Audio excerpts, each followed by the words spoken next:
اگر فکر کنیم که هنر انقدر ارزشمنده و انقدر ظرفیت بالایی داره برای اینکه تأثیرگذار باشه در جهان هستی و برای بشر، پس اگر به خودش فقط متعهد باشه و وظیفه خودش رو درست انجام بده، حتما تأثیرگذاری درستی رو خواهد داشت روی همه. اما اگر از نقطه دیگه‌ای حرکت بکنه که بگه هنر انگار چیز خیلی چندان مهمی نیستش، این فقط در زمانی که با مردم بخواد نسبت برقرار بکنه، اون به نظر من یه معادله مبهم قابل بحثی رو به وجود میاره. هنر سینما که قراره که قصه ای رو بگه از جهان و جوری بگه که من رو تحت تاثیر قرار بده، اگر یک سینماگر به همین هنر سینما خیلی متعهد باشه و درست کار خودش رو انجام بده، به نظر من بهترین کار رو انجام داد. هنر در درجه اول بایستی به خودش پایبند باشه، متعهد باشه و برای خود خالقش لذت بخش باشه. اگر برای خودش لذت بخش باشه، اهمیت داشته باشه، مهم باشه، قطعا برای دیگری هم میتونه اهمیت داشته باشه. در غیر این صورت نه، چیزی است که مثل یه کار مکانیکی است که شما فقط برای پاسخ دادن یه فرمولی دارین انجام میدید.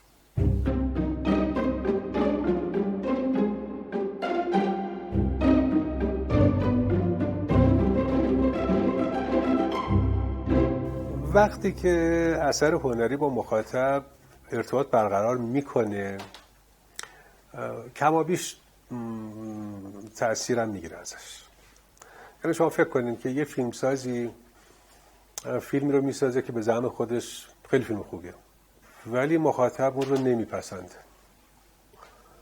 برخورد خوبی باش نمیکنه، استقبال نمیکنه ازش. این عدم استقبال حتما روی خالق اثر تاثیر میذاره، یا متوجهش میکنه که دچار ضعف بوده، یا اینکه نه، اتفاقا دچار ضعف هم نبوده، اما خواست اون گروه از مخاطب خاص ویژه خواست دیگری است.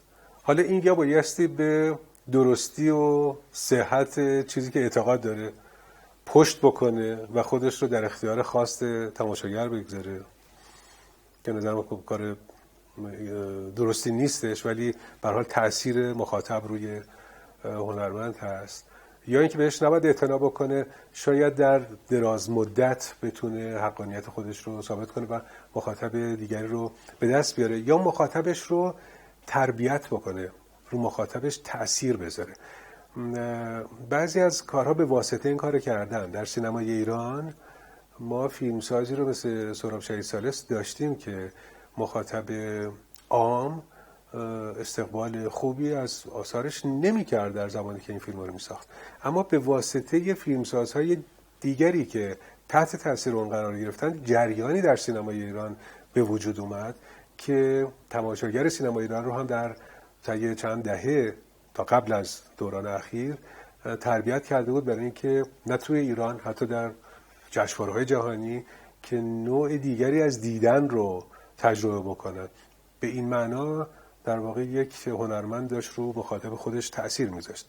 اما الان شاهد هستیم که فیلمسازانی که به هر حال فیلمسازای خوبی هم بودن در سینما ایران، تحت تأثیر حاکمیت سرمایه تن دادن به چیزی که خواست تماشاگر هست برای فروش بیشتر، و این باعث تأسفه، ولی فقط در چارچوب یک معادله عرضه و تقاضا و سرمایه میتونه معنی بده.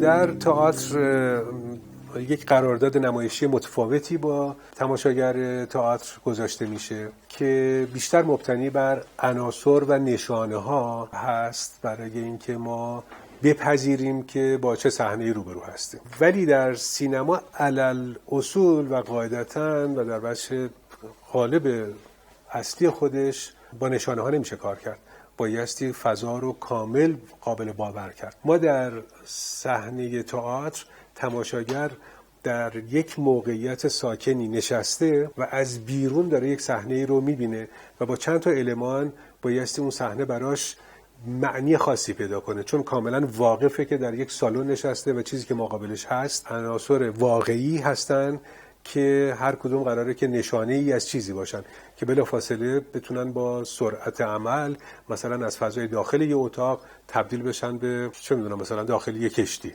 یا بعداً در یک بیابون یا در یک پارک، صحنه‌های مختلفی که در تئاتر ممکن اتفاق بیفته. اینا با چند تا المان میتونن مثل قرارداد نمایشی، مثل کاری که تو تعزیه میشه، خالص‌ترین شکل خودش یه تشت آب یعنی رود فرات، یک دور سکوی تعزیه چرخیدن یعنی از یک شهری به یک شهر دیگه رفتن. اینا قراردادهای نمایشیه که در تئاتر عمل میکنه. اما در سینما ما به کمک دوربین تماشاگر وارد فضا میشه، از بیرون فقط شاهد نیستش، وارد فضا میشه، به کوچکترین نقاط صحنه نزدیک میشه و جزئیات رو میبینه. اینه که اساسا روی کرد کاملا متفاوت میشه.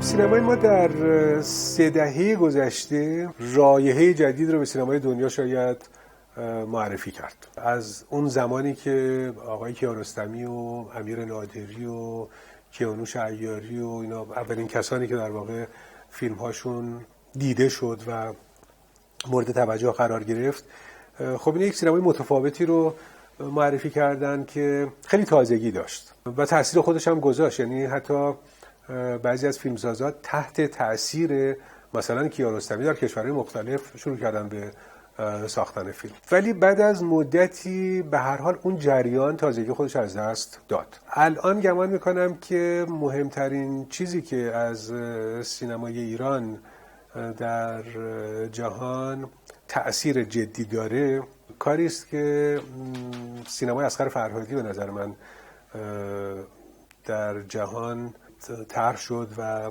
تأثیر خودش رو گذاشت. سینمای اصغر فرهادی سینمای قصه گویی است که قصه و روایت رو و درام رو از یک زاویه خیلی ظریفی و با مضامین خیلی عام فهمی و قابل ارتباط با مخاطب خیلی وسیع در همه جهان در آثار خودش منعکس میکنه و به این دلیل تونسته به بازارهای جهانی رسوخ پیدا کنه. این به نظر من اتفاق خیلی خیلی مهمیه. سینمای ایران هنوز نتونسته وارد بازارهای جهانی بشه. بودن به ندرت فیلم‌هایی که به هر حال تونستن اکران‌های عمومی بگیرن و بعضی‌هاشون هم فروش‌های خوبی داشتن، اما اینا خیلی خیلی حداقل بودن.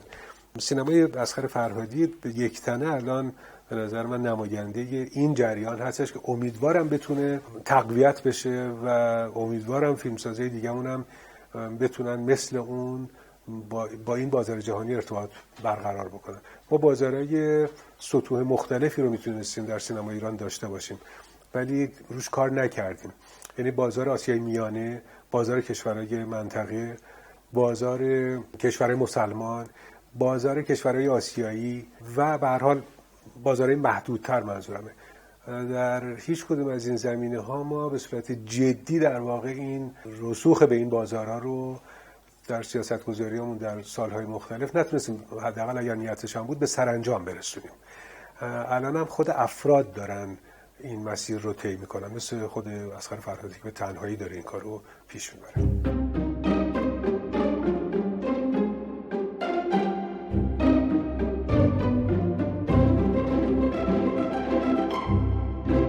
پرداختن اصلا به سینمای ملی بیشتر به نظر من به بحث‌های سیاست‌گذاری فرهنگی برمیگرده تا اون چیزی که وظیفه سینماگرها باشه. سینماگر فیلم خودش رو میسازه، از زاویه دید خودش مسائل اطراف خودش یا مسائل مورد نیازش رو، مسائل مورد نظر خودش رو به تصویر میکشه. سینمای ملی کلیت سینمایی یک کشوره، بنیه سینمایی یک کشوره. بخشی از این بنیه و این استطاعت و بضاعت نیروی انسانیشه که خب کاری عوامل سینماش هستن. بخشیش سرمایه‌ایه که در اختیار این مجموعه قرار میگیره که این رو بایستی مجموعه مناسبات اقتصادی، نمیخوام بگم فقط دولت، مجموعه مناسبات اقتصادی یک کشوری سینمای ملی اون کشور بسازه. سینمای ملی هند سینمای بسیار بسیار کلا نیست به لحاظ سرمایه. در سینمای ایران این گردش سرمایه به شدت کمه. بحث تجهیزات و امکاناتش هم، بضاعتی که در سینمای ملی ایران وجود داره واقعا باعث تأسف.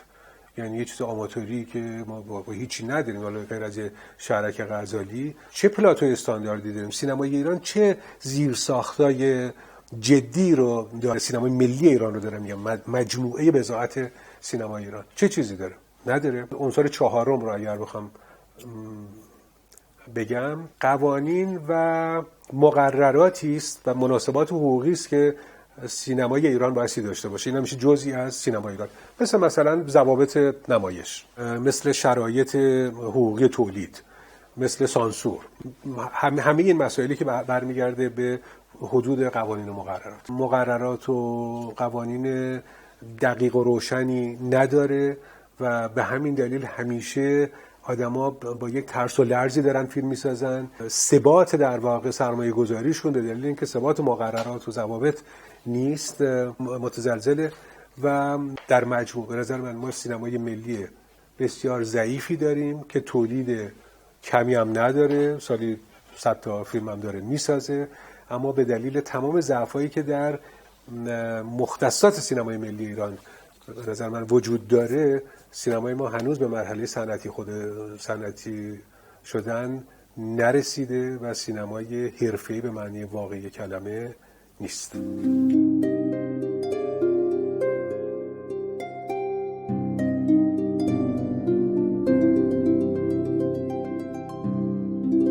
برای هنرمند هیچ تعیین تکلیفی نمیشه کرد. نباید خیلی ساده کرد مسئله رسالت اجتماعی رو صرفاً به پرداختن به موضوعات حاد و ملتهب سیاسی و اجتماعی. مجموعاً اگر یک هنرمندی صادق باشه در کاری که داره انجام میده و فکر بکنه که کاری که دارم انجام میدم پاسخ به یک ضرورتی است که میتونم این رو به اشتراک بگذارم با گروهی از مردم، نه همه مردم، و با اون ارتباط برقرار کنم و این رو ساده هم نمیگیرم، تلاش میکنم برای اینکه یک گام به پیش برم، به نظر من رسالت خودش رو داره انجام میده. پیشرفت هنر در طول تاریخ بر اساس همین رسالت بوده، فارغ از مضامینشون، فارغ از اینکه چقدر اینا به مسائل مبتلا به اجتماعی و سیاسی دوره‌ای به خصوصی متکی بودن یا اشاره داشتن. همین که اینها زبان هنر رو داشتن جلوتر می‌بردن، مجموعه در واقع این مسیر رو داشتن یک گام به پیش می‌بردن، در نتیجه تاثیرگذار بودن، در نتیجه رسالت بشری خودشون رو حتی به جا آوردن.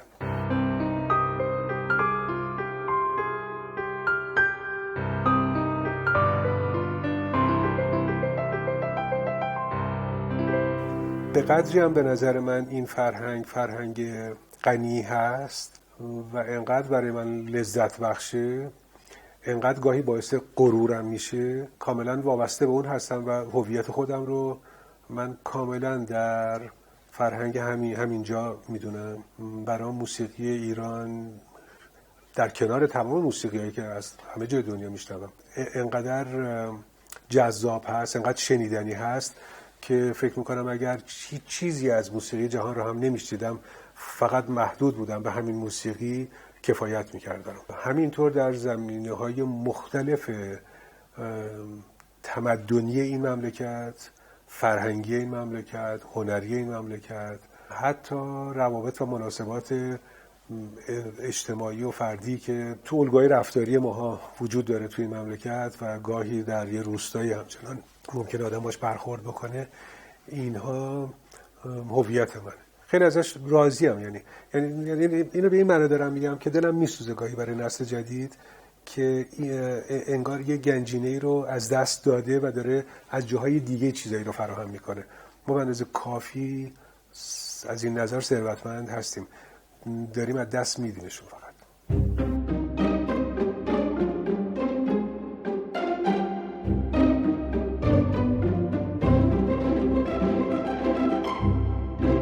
چیزی که در شروع عصر مدرن به وجود اومد از مدرسه باوهاوس، در واقع مبدع این نظریه بودن و این رو تشویق میکردن که در دنیای جدید بایستی به سمت تولید انبوه بریم. اون تشخصی رو که یک مبل مال برای ساخته شده برای یک خانواده مثلا پولدار، اون بس کنار بره و صندلی‌های راحتی رو برای عموم مردم درست کنه. تا اینجاش خوب بود. در واقع یک ماهیت دموکراتیک داشت روی کردی که تو مدرسه باهاس بود. ولی الان این یکسانسازی به سمتی داره میره که خود بشر تبدیل به تولید انبوه داره میشه. یعنی تشخص فردی افراد بشر داره کم میشه. آدما دارن همه شبیه همدیگه میشن، همه یک جور دارن نگاه میکنن، منابع خبریشون یکیه، منابع عقیدتیشون یکیه، در برابر یک ابزاری قرار گرفتن که فرصت اصلا مکث و تفکر ندارن. اینه که در یک روز یک خبری به همه منتقل میشه و یک جور واکنشی رو در همه ایجاد میکنه و خب این همه آدما شبیه عروسکای تکرار شونده میشن. این نظر من خیلی خطرناکه. یعنی خود نمیدونم بشر چجوری میتونه در آینده 20 سال آینده که اصلا من نمیتونم تصورشو بکنم، یعنی میترسم اصلا تصورشو بکنم، چجوری میتونه با این قضیه کنار بیاد، با این همسانسازی.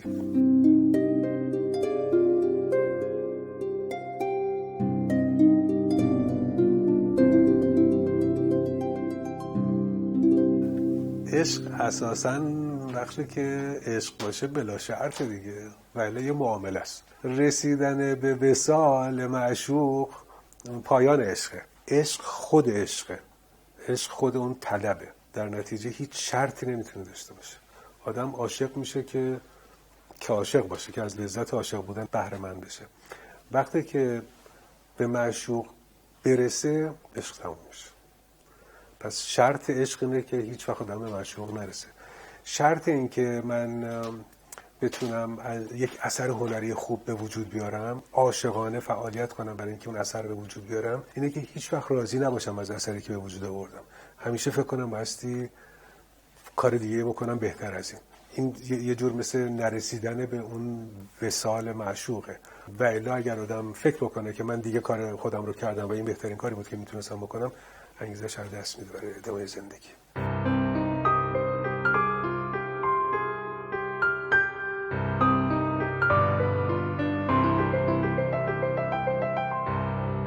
چیزی که برای من حیرت آوره، در قرن 21، در ابتدای قرن 21 میلادی، این میزان از خشونت غیر قابل توجیهی که به خصوص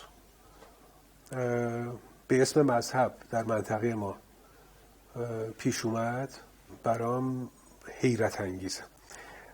قبل از این شاید تکونده دهنده ترین تجربه و هراسی که از بشر داشتم مال خمرهای سرخ و پولپوتا و اینا بود که کمونیستا خشونتی رو به خرج دادن در یک دوره میلیون ها آدم رو کشتن که ما الان حالا یه مستندایی رو یه چیزایی رو داریم راجبشون میبینیم که فکر میکردم اگه ممکنه یه کسی به اسم یک آرمان مقدس، به اسم یک آرمان انسانی مرتکب این جنایت ها باشه. همونطور که باورمون نمیشد که تو شوروی چقدر آدم ها حتی از هموطنای ما رو تو سیبری کشتن و بین بردن. پدیده عجیبی که بعد از همه اینها در طول این سالها کاملا مستعصلم کرده، یعنی نمیفهممش اصلا، هیچ جوری نمیتونم بفهممش که چه جوری ممکنه که یه گروهی مثل داعش بیان و این جنایت ها رو بکنن، اون میراث فرهنگی رو با چکش بیفتن به جونش و از بین ببرن.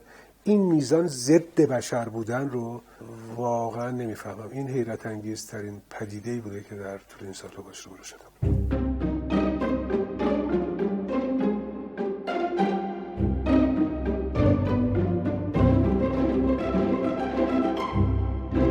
زمانی که در طول جنگ داشتم علی کوچولو رو کار میکردم، هر روز به دلیل بمبارون، هنوز موشک بارون نبود، بمبارون بود، هواپیما که می اومدن مثلا غروب می اومدن و آژیر میکشیدن و اینا، من چون داشتم کار میکردم تهران و از تهران و خارج نشدم غیر از یه بار، فکر کنم هر روز من مرگ رو یه جوری تجربه کردم. هر روز فکر میکردم این هواپیمایی که دارم میبینم تو آسمون داره میره، ممکنه که بمبی رو که پرت میکنه پایین بیاد تو ملاج من بخوره، بیاد تو همونجا که من هستم. برای من تجربه عجیبی بود. اون سالها زندگی ما در اون سالها نه فقط من، خیلی از کسانی که تو تهران و تو خیلی از شهرهایی که مورد حمله قرار میگرفت زندگی میکردیم همین تجربه رو دارن. مرگ رو به این معنا در واقع تجربه کردم و برام یه جوری ملموس شد. توی مطالعاتی که از نوجوانیم شاید جوانیم میکردم و اون آموزه عرفانی رو که فکر کنم در مورد عطار نیشابوری هستش که درویشی میاد و بهش میگه انقدر سخت نگیر، زندگی به این گرفتاریاش نمیارزه و به همین سادگی میشه مرد، مثل من سرش میذاره و میمیره. خب مرگ به همین سادگی میتونه باشه، یعنی مرگ هر لحظه میتونه اتفاق بیفته. ما چرا انقدر سخت داریم میگیریم زندگی رو؟ اینم پس ذهن من همیشه بوده. به همین دلیل هیچ وقت فکر نمی کنم که من حتما به یک هدفی خواهم رسید. هر لحظه ممکنه قطع بشه. تا زمانی که قطع نشده من بایستی تسلیمش نشم، ولی آمادگی هر لحظه قطع شدنش رو داشته باشم. اینه که مرگ هراسی واقعا ندارم و به نظرم یک واقعیت مسلمه. یکی از واقعی ترین چیزایی که در جهان هستی وجود داره مرگه که هر لحظه ممکنه ما باش روبرو بشیم.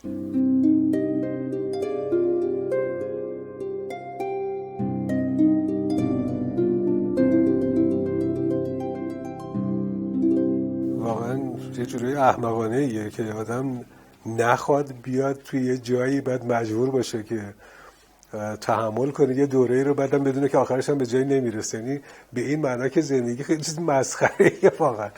یعنی چرا بچگی حالا تلاش میکنه یه کاری اینه بعد آخرش هم به هیچ جایی نمیرسه. یعنی یک عبث بودن و پوچی در ذات زندگیه که باعث میشه که چه میدونم آدم یه خورده به شوخی بگیره کل زندگی رو. تمام ماجرای زندگی همینه که ما این فاصله رو چجوری طی بکنیم، این فاصله رو برای خودمون چجوری تعریف بکنیم. من به نظرم یه خورده نگاهم به اگزیستانسیالیستی نسبت به زندگی. یعنی میگم به هر حال من دامنه اختیارم در همون چیزی است که در این جبر کامل و مسلط اختیاری است که میکنم و آزادی من رو انتخابام تشکیل میده. سعی میکنم با تمام اون پشتوانه‌ای که از بشریت سراغ دارم، هر چیزایی که خوندم، همه چیزایی که فکر کردم که دستاوردهای بشر بوده، بشر به این معنا میتونه چه میدونم تو شعرهای مولوی و حافظ وقتی راجب انسان صحبت میکنه میگه یک دست جام باده و یک دست زلف یار رقصی چنین میانه میدانم آرزوست. یک انسان رو در مقیاس کهکشانی داره توضیح میده. میدونین در این اندازه انسان که نه، ولی به عنوان یه آدم کوچیکی که به هر حال بایستی انتخابای خودش رو بکنه، با توجه به کل این مجموعه بشری که پشت سر دارم فکر کنم چیکار میتونم بکنم که آسوده بخوابم و احساس شرمندگی نکنم. زندگی در همین حد، بقیهش شوخیه، یعنی بقیهش کاملا میشه به شوخی و خنده برگزار کرد، اصلا چیز جدی نیست.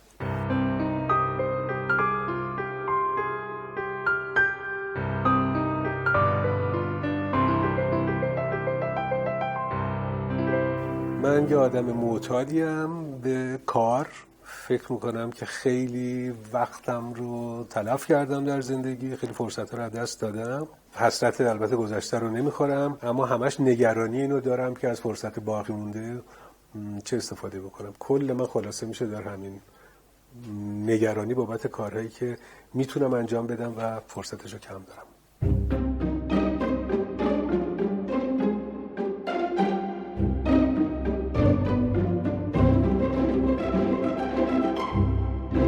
امید و ناامیدی میدونین دو تا واژه است که در مقابل واقع بینی قرار میگیره. من عادت کردم که واقع بین باشم.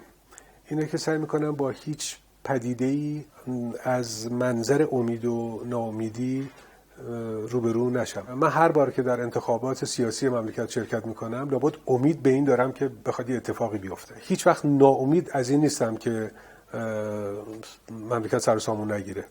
اما واقع بینیم به هم میگه که نه اون امید نه این ناامیدی هیچ کدوم دخلی به واقعیت نداره. واقعیت مسیر خودش رو طی میکنه. من فقط برای اینکه بتونم در این واقعیت خودم رو سر پا نگه دارم و حرکت بکنم، خب ترجیح همینه که امید داشته باشم. امید رو ولی به معنی خوشخیالی نه که فکر کنم که نه واقعا پس هر چیزی بر اساس امید من شکل میگیره. واقع بینانه سعی میکنم که هر لحظه با اطرافم روبرو بشم.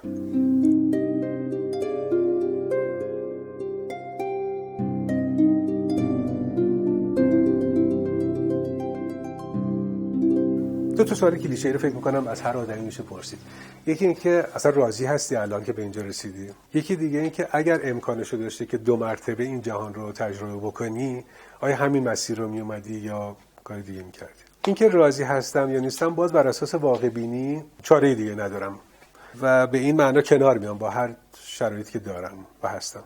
ولی در مورد این که اگر امکان اینو داشتم که 2 مرتبه به دنیا می اومدم و این آگاهی رو داشتم و میتونستم انتخاب کنم، اینو چند بار بهش فکر کردم. اگر شغل دیگه رو میخواستم انتخاب بکنم، دلم میخواست باستانشناس بشم. اینقدر دوست دارم که یک دور دیگه ای من در جهان میتونستم به دنیا بیام و از اول میرفتم مثل انسان درس میخوندم، باستانشناس میشدم، میرفتم تو بر بیابون میگشتم، از لای این خاک و خلا یه چیزی پیدا میکردم و بعد حدس میزدم که این مال چه دوره‌ایه و از کجا اومده به کجا میرسه و این کندوکاو در گذشته‌ای که بشر داشته تا الان. اینقدر برام جذابه، یعنی حتی لوکیشنش، حتی اینکه آدم چادر بزنه تو بیابون بخوابه، فکر کنم از این زندگی که الان دارم خیلی واسم جذاب‌تر بود.